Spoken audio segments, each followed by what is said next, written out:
বন্ধু বন্ধুর মধ্যে কথা ছড়াছড়ি হয়ে গেছে। কবে এটা আজীব বিষয় হচ্ছে, মানে কিছু মিরাকল ঘটনা আছে ওনার। কিরকম? তুমি যদি কোনো দুঃখে পড়ো, তারে ডাক দিলে হি প্রোটেক্টস ইউ, আপনাকে রক্ষা করবে। তো বন্ধু একটা ম্যানহাটনের ব্রিজ থেকে পড়ে যাচ্ছে গাড়ি অ্যাক্সিডেন্টে, ঘুম ছিল চোখে, গাড়ি হাই স্পিড ছিল, ম্যানহাটনের ব্রিজ থেকে পড়ে যাচ্ছে। বন্ধুর কথা মনে পড়ছে, বলছে ও বাবা মহিউদ্দিন হেল্প মি, আমাকে সহযোগিতা করে। হঠাৎ করে দেখি একটা হাত এসে আমার গাদিকে সিধা করে দিয়েছে। এবার এই ব্যক্তিকে যদি আপনি, এই মানুষটাকে আপনি যদি উল্টো লটকে যান বাবা মহিউদ্দিন বেদাত এটা বলার জন্য, সে বিশ্বাস করবে? সে কি করেছে? সে গাড়ি নিয়ে আর ঘরে যায় নাই। কোথায়? বাবার ঘরে। বাবার ঘর 2 দিন পরে কি হয়ে গেছে? খানেকা। কি হয়ে গেছে? এখন বলেন মসজিদ আগে না খানেকা আগে? আগে খানেকা। খানেকা কি জিনিস? খানেকা মুসলিম তৈরির কারখানা। মসজিদ কি জিনিস? মসজিদ মুসলমান হওয়ার পরে ইবাদতের জায়গা। বুঝতে পেরেছেন? ঘর খানেকা হয়ে গেছে। খানেকার মধ্যে তরবিয়ত চলতেছে, লোক ইসলাম কবুল করছে। ওনার জন্য একটা মজলিস বানানো হলো। সেই মজলিসের মধ্যে উনি এরকম, একদম এরকম সোফা, বড় বড় জ্ঞানী বিজ্ঞানী সব বসতেছে। উনি একদিকে তাকায় কি কথাগুলো বলতেন। তো এরা তো বুঝে না, এরা শ্রীলঙ্কার এক মহিলাকে হায়ার করে আনছে। উনিও নিউ ইয়র্ক ইউনিভার্সিটিতে গবেষণা করছিলেন। তখন মহিলা বসতেন, বাবা বলতেন, মহিলা ইংরেজিতে ট্রান্সলেট করে দিতেন, তারা সেগুলা লিখত। মহিলা ভুল করলে বাবা আবার শুদ্ধ করে দিত, মহিলা ভুল করলে বাবা আবার শুদ্ধ করে দিত। এভাবে বলতে বলতে 70টা কিতাব হয়েছে। কয়টা কিতাব? 70টা কিতাব। আমার কাছে আমি দেই 2 বই এবার কিনেছি, একটা 700 পেজের আর একটা প্রায় 550 পেজের। আমি বলতেছি কিছুই জানে না। আমি ওই দিন বই একটা নিয়ে, এমনি তো প্রোগ্রামের কারণে পড়ার সুযোগ পাচ্ছি না, আমি যখন গাড়িতে বসে বইটা পড়ছি, আমার পুরা গায়ের মধ্যে কাঁপুনি ধরে গেছে। এগুলো তাসাউফের, কোরআন ও সুন্নতের এত নির্যাস আল্লাহর ওয়ালিদের সিনার ভিতরে আসে কোত্থেকে? আমি তো বলছি উনি পড়ে নাই। তখন ওই আল্লাহর কোরআনে পাকের ওই আয়াতের দিকে দৃষ্টি গেছে যেখানে আল্লাহ বলেছেন আতাইনাহু রাহমাতাম মিন্না ওয়া আল্লামনাহু মিন লাদুন্না ইলমা। মুসা ওইটা আমার বান্দা, আমি তাকে বিশেষ রহমত দান করেছি।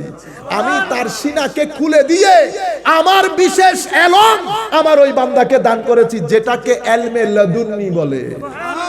এই এলম কিতাবে পাওয়া যায় না, এই এলম লাইব্রেরিতে পাওয়া যায় না, এই এলম সুহবতে বসে আরেকজনের সিনা থেকে ধারণ করতে হয়। আপনারা বুঝতে পেরেছেন? আমি এখন যে এই কথাটা বলেছি, রুয়ে জমিনের মধ্যে গত 1200-1250 বছরের ইতিহাসে কোন আলেম আমার এই কথাকে অস্বীকার করে না। ইবনে তাইমিয়া সহ, শেখ ইবনে তাইমিয়া সহ।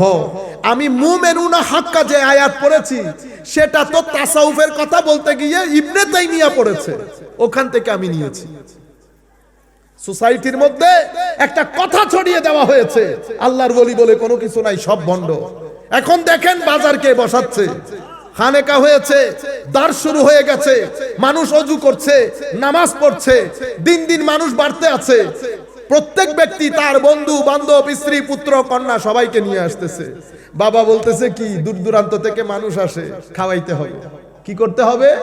খাওয়াইতে হবে। কিচেন খোলা হলো, বাংলাতে কি হয়, রান্নাঘর খোলা হলো।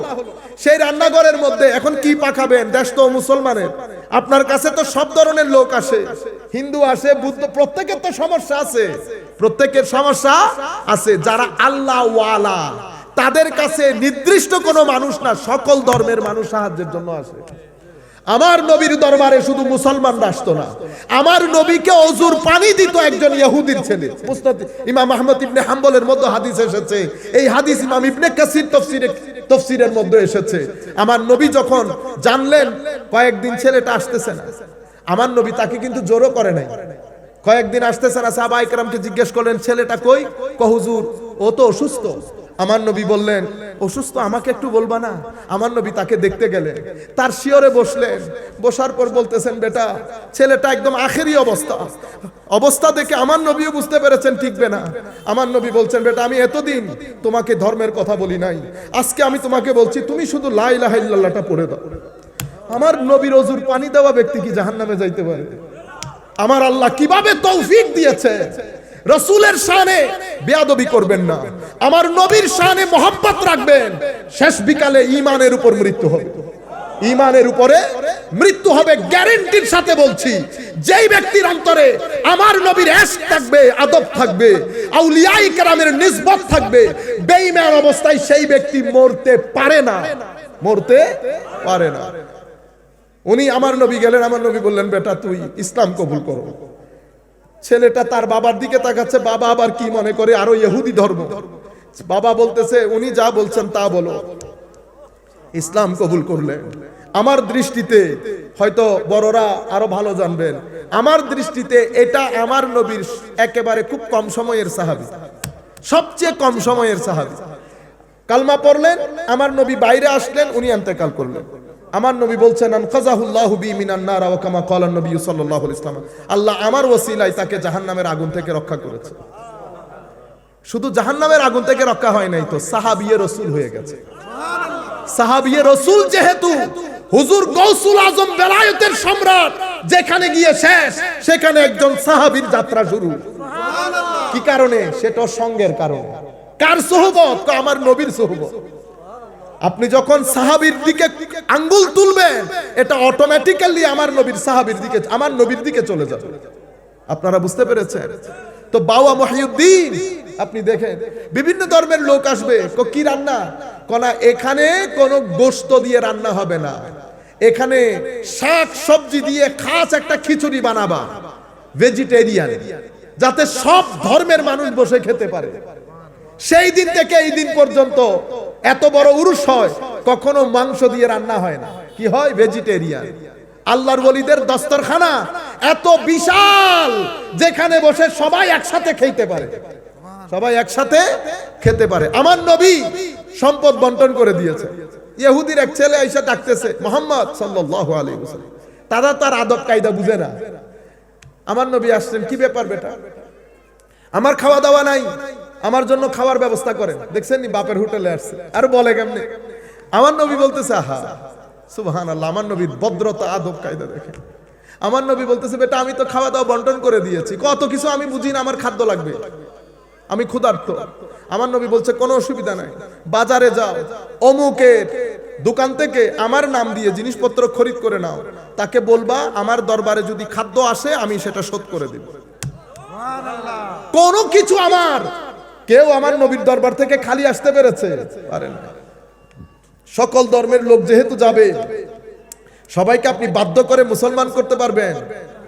আফা আনতা তুকরিহুন নাস, আপনি কি বাধ্য করবেন সবাইকে, সবাই যেন মুসলমান হয়ে যায়? না, আমার কাজ ফোর্স করা না, আমার কাজ দলিল দিয়ে বুঝিয়ে দেওয়া। আর আলেমরা দলিল দিয়ে বুঝায়, আল্লাহর ওলিরা হালত দিয়ে কনভিন্স করে। একজন মুখে বলে, আরেকজন মুখে বলে না, অবস্থার দৃষ্টি আপনি বুঝতে পারবেন জিনিস অনেক বড়, জিনিস অনেক বড়, ভদ্রতায়, নম্রতায়, বসায়। এই জন্য আমরা আলেমদেরকে বলে কালি, এদেরকে বলে হালি, এদেরটা হাল, এদেরটা কাল, এদের মাধ্যমে ফিতনা হওয়ার সম্ভাবনা থাকে, হালের মাধ্যমে ফিতনা হয়, হালের মাধ্যমে কনভিন্স হয়। কি হয়? কনভিন্স হয়, একবার যাবে আবার আসবে, একবার যাবে আবার আসবে। কিন্তু আমি সেরকম না, আমি সেরকম না।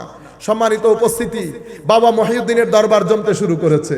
জমতে জমতে এরপরে মুসলমান বেড়ে যাচ্ছে না, নামাজ দোয়া জমা করতে হবে না, মসজিদ বানাতে হবে। কি বানাতে হবে? খানেকা আগে হইল না মসজিদ আগে হইল? আপনি যে লাফ দিয়ে উঠছেন, আগামাতা কিছু বুঝছেন? এজন্য আমি কি বলেছি, বাজার বসাই কারা? আল্লাহর ওলিরা। বাজার বসান আল্লাহর ওলিরা। এখন সেই বাজারের মধ্যে বাবা মহিউদ্দিন চলে গেছে, দ্বীনের খেদমত হচ্ছে, মসজিদ হয়েছে, সেই মসজিদের মধ্যে আলেমরা এখন জুমা পড়াইতে যায়, মুফতিরা ফতোয়া দিতে যায়, ঈদে মিলাদুন নবীর মধ্যে ওয়াজ করতে যায়।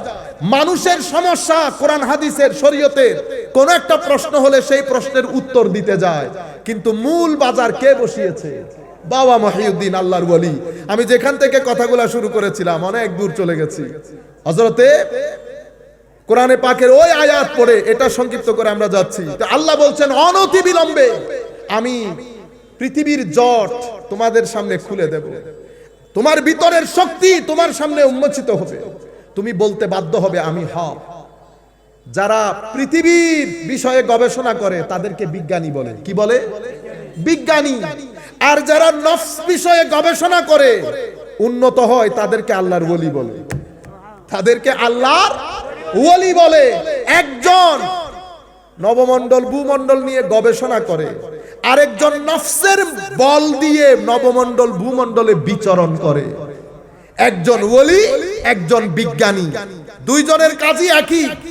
বিজ্ঞানী আকর্ষণ, গ্রেভিটেশনাল ফোর্স আছে না, এটাকে কি বলে? মধ্যাকর্ষণ শক্তি।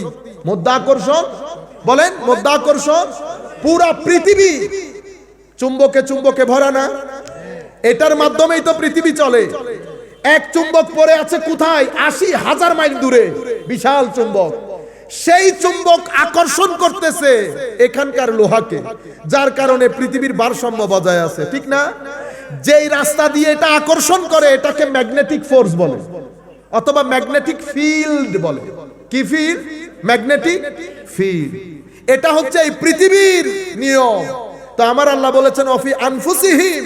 তো আমার আল্লাহ এই জাগতিক দুনিয়ার জন্য যেমন আকর্ষণ বিকর্ষণ চুম্বক বানিয়েছেন, একই জিনিস আমার আল্লাহ রুহানি জগতের মধ্যে বানিয়েছেন। তো রুহানি জগতের আসল চুম্বককে, তো আসল চুম্বক আমার নবী মুহাম্মদুর রাসূলুল্লাহ সাল্লাল্লাহু আলাইহি ওয়াসাল্লাম। এই চুম্বক আকর্ষণ করছে বাগদাদের জমিনে থাকা আব্দুল কাদেরকে। এই চুম্বক আকর্ষণ করছে বাংলাদেশের ভূখণ্ডে গৌসে মাইজভান্ডারীকে। আকর্ষিত হচ্ছে, আকর্ষণ বাড়ছে বাড়ছে।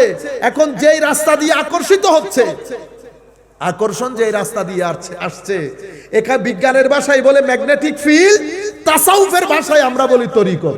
কি বলি? তরিকত। আপনারা বুঝেছেন এখন? তো এখান থেকে ম্যাগনেটিক ফিল্ড, ম্যাগনেট কি সব এক সাইজের হয়? ১ সেরা হয়, ১০ সেরা হয়, ১ মনেরও হয়। বুঝতে পেরেছেন? তো হুজুর কিছু কিছু ম্যাগনেট এমন বড় ম্যাগনেট হয়ে যায়, সেই ম্যাগনেট থেকে শত শত প্যারেক বড় জিনিস তাদের সোহবতে থেকেও কি হয়ে যায়? চুম্বক হয়ে যায়। সেই ধরনের একজন ওলি হুজুর গৌসে মাইজভান্ডারী। হুজুর গৌসে মাইজভান্ডারী সোহবত যিনি বেশি পেয়েছেন, বাবা ভান্ডারী আরেক জমানার বিখ্যাত ওলিতে পরিণত হয়েছে। আপনি মনে করছেন বস এমনিতে হয়ে গেছে? বছরের পর বছর পাহাড়ের মধ্যে নিরিবিলিতে আল্লাহর ধ্যানের মধ্যে ছিল, আল্লাহর ইবাদতে ছিল, জনমানব শূন্য, মুজাহাদা চলছে, মুজাহাদা চলছে, চেষ্টা প্রচেষ্টা চলছে, মানুষ থেকে দূরে, বুরা সুহবত থেকে দূরে, জিকিরের মধ্যে গুম হয়ে আছে। হতে হতে মনিটরটা একজন করছেন, মনিটর একজন করছেন, ওই বান্দা বন্ধুতে পরিণত হয়, বান্দা বন্ধুতে পরিণত হয়। হযরত বাবা ভান্ডারী হয়েছে চট্টগ্রামের জমিনে, বাংলাদেশের জমিনে শত শত আলেম উলামাকে বেলায়েত দিয়ে ওলিকুল সম্রাট বানিয়েছেন, ওলিকুল সম্রাট বানিয়েছেন। উনার নাম হুজুর গৌসে মাইজভান্ডারী কেবলা কাবা রাদিয়াল্লাহু আনহু। বড় বড় আলেম, অনেকে অনেক কথা বলতো, যারাই ভিতরে ঢুকেছে কেউ বের হইতে পারে না, জালের মধ্যে আটকে গেছে, জালের মধ্যে আটকে গেছে। কারণ আল্লাহর ওলিদেরকে বাইরে থেকে দেখতে মনে হয় এরা আলেম না। হুজুর গৌসে মাইজভান্ডারী কিন্তু অনেক বড় আলেম ছিলেন, এটা আপনারা জানেন? জানেন তো? বাংলাদেশে পড়েছেন না ক্যালকাটাতে? ক্যালকাটার অনেক বড় আলেমে দ্বীন, অনেক বড় আলেমে আবু সালেহ লাহোরীর খলিফা হুজুর গৌসে মাইজভান্ডারী কেবলা কাবা। এবং বাংলার জমিনে আমাদের ঘরকা মুরগি ডাল বরাবর, ঘরকা মুরগি ডাল বরাবর। এই কারণে আপনার মনে হয় বুঝতে পারছেন না। এরপরে বাবা ভান্ডারী কেবলা কাবা, এরপরে উনার নাতি দিলওয়ার হোসেন কেবলা কাবা বেলায়েতের সমুদ্র বইয়ে দিয়েছে, বেলায়েতের সমুদ্র বইয়ে দিয়েছেন। সম্মানিত উপস্থিতি, ঘটনা কোথায় খারাপ হয়েছে? ঘটনা খারাপ হয়েছে আমাদের মাধ্যমে। আমি এখন যেটা বলবো সেটা দুঃখের সাথে বলবো, আপনারা জিনিসটা বোঝার চেষ্টা করবেন।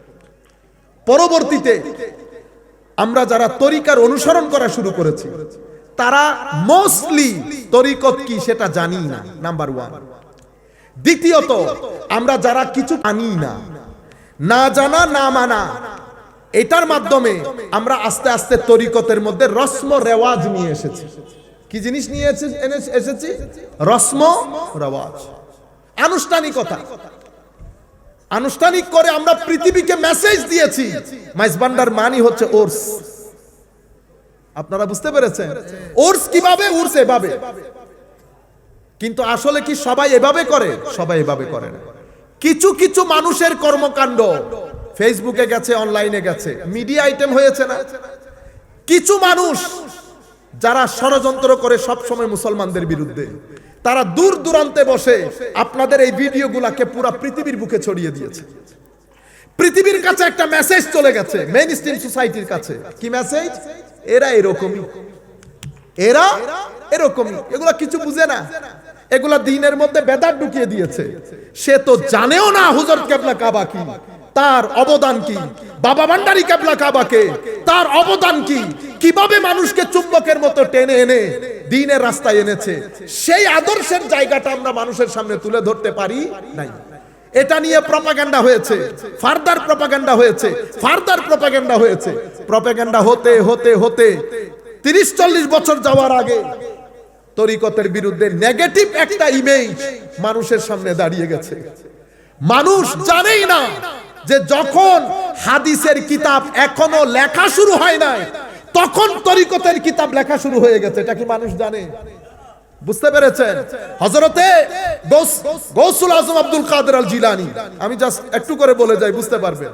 ওনার পীর শেখ মুখাররিমি, ওনার পীর, এরপরে ওনার পীর আবু বকর শিবলি। উনি কার খলিফা? উনি খলিফা সাইয়্যিদুত তায়েফা হযরতে জুনায়েদ আল বাগদাদি রাদিয়াল্লাহু তাআলা আনহু। উনি কার খলিফা? উনি খলিফা হচ্ছেন হযরতে উনার মামা হযরতে সরি সাকাতি। উনি কার খলিফা? হযরত সরি সাকাতি খলিফা হচ্ছে হযরতে মারুফ আল কারখি। মারুফ আল কারখি কার খলিফা? দাউদ আত-তাই। দাউদ আত-তাই কার খলিফা? হযরত হাবিব আল আজমি। হাবিব আল আজমি কার খলিফা? হযরতে হাসান আল বাসারি। হাসান আল বাসারি হযরত আলী, মাওলা আলী কাররামাল্লাহু ওয়াজহাহুল কারীম। মাওলা আলী কার খলিফা? আমার নবী সাল্লাল্লাহু আলাইহি ওয়াসাল্লাম যার বেলায়েতের ঘোষণা দিয়েছেন, এটা মাওলা আলী।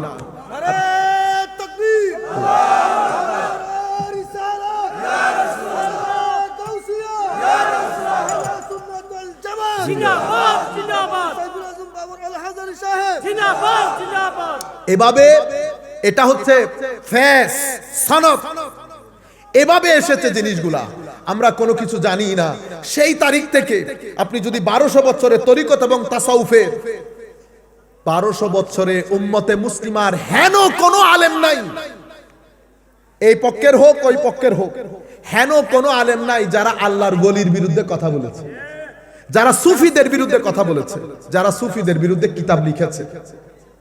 মনে রাখবেন, কিন্তু আমাদের খেলাফতের পতনের পর, তুর্কি শাসন পতনের পর সৌদি আরব যখন ইমার্জ করলো, তখন থেকে উম্মতে মুসলিমার ভিতরে ফিতনা ঢুকতে শুরু করলো। ফিতনা ঢুকতে শুরু করলো। কি কি ফিতনা ঢুকেছে? এটা কখন হয়েছে? এই 200 বছর থেকে আমাদের উপর অ্যাটাক শুরু হয়েছে। এটা কখন? মুসলিম খলিফতের খেলাফতের পতন, সৌদি আরবের ইমার্জেন্স, এখান থেকে শুরু হয়েছে। কি কি ফিতনা এখন আপনার কাছে আসে? আমার নবী হাদিসে পাকের মধ্যে আগ থেকে ইশারা করে গেছে। ইমানের তো 3টা ডাইমেনশন, ইমান, ইসলাম, ইহসান। দ্বীনের 3টা খুঁটি। আপনি যদি বলেন আমাদের দ্বীনের নাম ইসলাম, তো দ্বীনের খুঁটি 3টা। একটা হচ্ছে ঈমান, এটা আকীদা, আরেকটা ইসলাম, এটা আমল, আরেকটা ইহসান, এটা তরিকত, সুলুক। এই 3টার নাম আমার নবী বলেছে দ্বীন। আপনি যদি তরিকত ও তাসাউফ বের করে দেন তাহলে তো দ্বীন পাবেন না। বুঝতে পেরেছেন? কারণ আকীদা ঈমান নিয়ে কথা বলে, তাসাউফ হাকিকতে ঈমান নিয়ে কথা বলে। তাসাউফের মূল বিষয় কি? হাকিকতে ঈমান। আমি আপনাদেরকে মূল যেটা বোঝাতে চাচ্ছি, ইমানের ক্ষেত্রে আজীব ফিতনা তৈরি হয়েছে। যার যা মন চাচ্ছে বলছে। কেউ আমার নবীর শানে বেয়াদবি করছে, কেউ আলে বাইতের রাসূলের শানে বেয়াদবি করছে, কেউ সাহাবায়ে কেরামের শানে, কেউ আউলিয়ায়ে কেরামের শানে, যার যা মন চায় বলছে। এর পরবর্তীতে কি হলো? আমলের ক্ষেত্রে, আমল তো আমরা ছেড়েই দিয়েছি। মাযহাবের উপর দিন রাত তুফান তৈরি হয়েছে। আমি আপনাকে কথাগুলো সংক্ষিপ্ত করে বলে দেই। ফিতনা কিভাবে শুরু হলো? একদল এসে আল্লাহ রাব্বুল আলামিনের শানে বেয়াদবি শুরু করেছে। কি? আল্লাহর হাত আছে, আল্লাহর পা আছে। আস্তাগফিরুল্লাহ, ইন্নাল্লাহা গফুরুর রাহিম। আমার আল্লাহ সময়, কাল, স্থান সবকিছু থেকে পুত পবিত্র। যখন কোনো কিছুই ছিল না তখন আমার আল্লাহ ছিল। কোনো কিছুই নাই, সৃষ্টি আল্লাহ সৃষ্টি করে নাই, আল্লাহ বাদে আর কেউ নাই।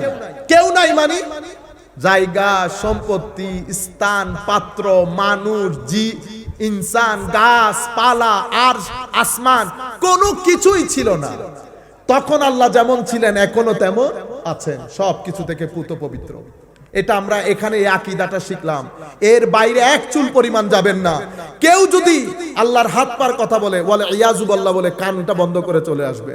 হ্যাঁ, কোরআনের মধ্যে কিছু আয়াত আছে, সেগুলাকে বলে মেটাফোর, সেগুলাকে বলে রূপক। আমরা রূপক করতে কথা বলি না, অমুকের হত্যায় অমুকের হাত আছে বলি না, এটা রূপক না?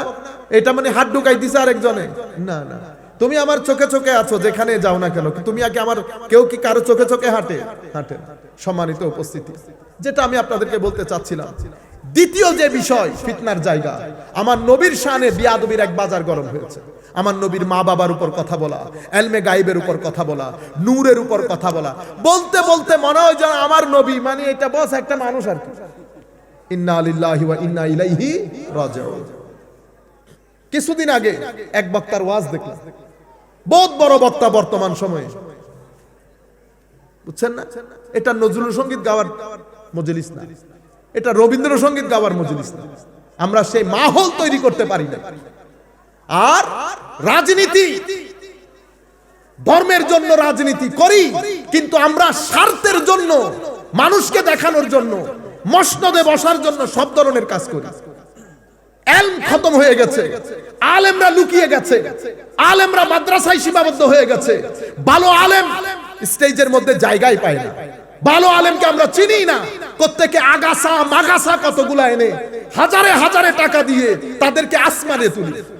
দ্বীনের উপর জুলুম করা বন্ধ করেন, দ্বীনের উপর জুলুম করা বন্ধ করেন। কিছু করতে না পারলে অন্তত জুলুম করিয়েন না দ্বীনের উপরে। আলেমদেরকে সম্মান দেন। এটা নাট্যখানা না, এটা মাহফিল মিলাদুন নবী। এখানে ইলমি আলোচনা হবে। আপনার আসার ইচ্ছে করলে আসবেন, আসার ইচ্ছে করলে আসবেন না। মাঝপথে মাহফিল ছেড়ে চলে যাওয়া নিরেট বেয়াদবি, নিরেট বেয়াদবি। যেই কথাগুলো এখানে বলছি, অক্সফোর্ডের মধ্যে আপনি এই কথাগুলো খুঁজে পাবেন না। ফাইজলামি পাইছেন এখানে। আপনার আসতে ইচ্ছে না করলে না আসতেন। যেই সমস্ত আলেমদের পিছনে দৌড়ান, আল্লাহ পাকের মেহেরবানি, সারা জিন্দগি বসে থাকতে হবে। এগুলো নিরেট বেয়াদবি। আলেম ওলামা দাওয়াত করা বন্ধ করে দিয়েছি। মুফতি বড় বড় মুহাদ্দিস স্টেজের পিছনে বসে থাকে। ছোট ছোট কালকে সকালের পোলা নাট্টি বাইনে দুধ পড়বে, এগুলার দিয়ে নারাই তাকবীর দিয়ে দিয়ে ভিতরে ঢুকেন। আলেম বেচারা ওয়াজ বন্ধ করে বসে আছে। আমি এক জায়গায় গেছি, আমাদের চট্টগ্রামের মুরব্বী আলেমের মধ্যে অন্যতম একটা স্বনামধন্য মাদ্রাসার প্রিন্সিপাল, আমি নাম বলতেছি না, বেচারা ওয়াজ বন্ধ করে এমনি বসে আছে।